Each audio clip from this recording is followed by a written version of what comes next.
So far, we have considered two main routes of transmission. One is infection by coming into contact with something that has the virus on it. The other is infection through droplets emitted in sneezes and coughs. But some experts say there is possibly a third infection route.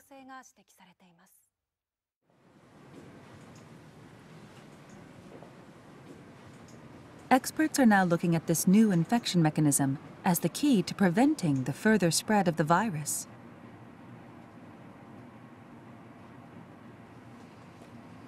ただの会話の中で感染が広がっているとか、ある程度の距離があってもそれが広がっているような、そういった事例を見ると、通常の飛沫感染だけでは説明できない。非常に小さな粒子ということで、マイクロメーターの粒子、マイクロ飛沫感染とも呼べるような、そういった状況が起きたんじゃないかなというふうに考えられます。So how does this take place? NHK is conducting an experiment with a group of researchers. はい、レーザーください。The team will track particles in the air using laser beams and a high-sensitivity camera. This technology allows us to detect droplets as small as 0.1 micrometers wide. The experiment starts. First, sneezing.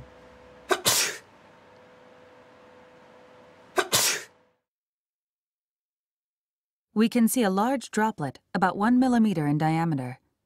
It quickly falls. But let's look through the high-sensitivity camera.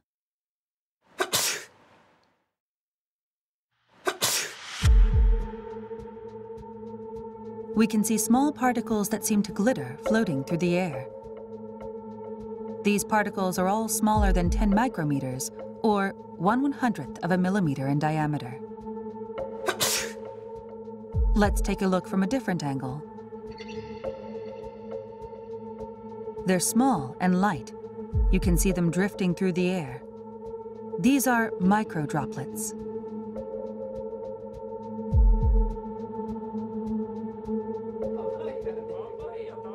We're learning that sneezing isn't the only source of these droplets.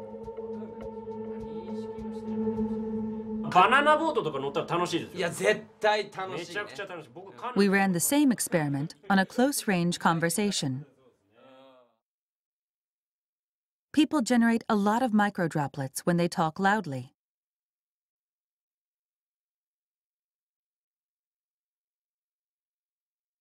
The droplets between these two stay where they are. They don't drift away.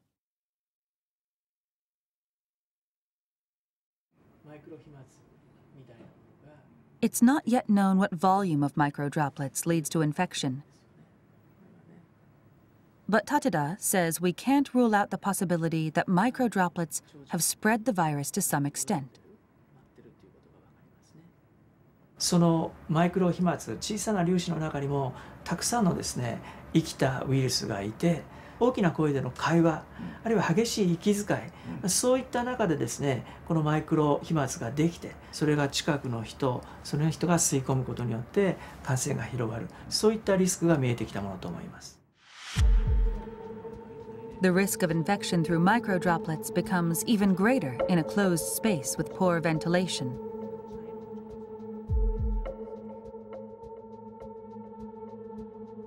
This lab is simulating the movement of microdroplets in an airtight room.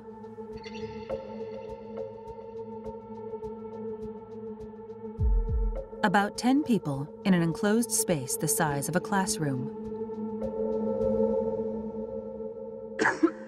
A person coughs once and spreads about 100,000 droplets.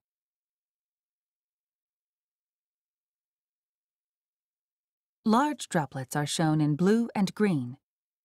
Most of these fall to the ground within 1 minute. But the microdroplets, shown in red, continue to drift.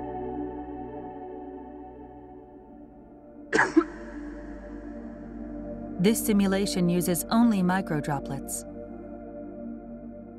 5 minutes later, 10 minutes later,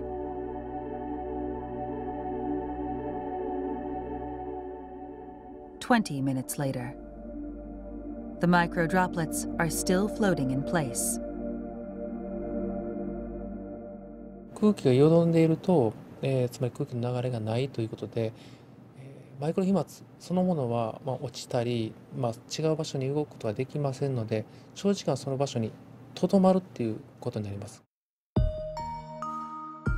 But there is a way to prevent this stagnation of microdroplets.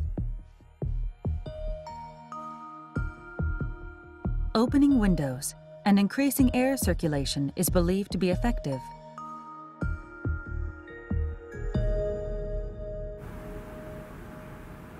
When you open a window,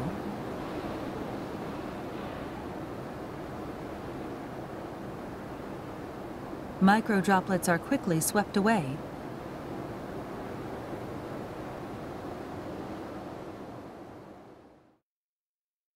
They're very small and light, so any airflow will get rid of them.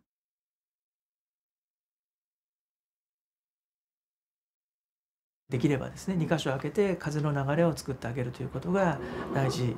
それが1時間に1回でもいいから、そういうようなことをやることによって感染のリスクっていうのはかなり下げることができるようになるんじゃないかなというふうに思います。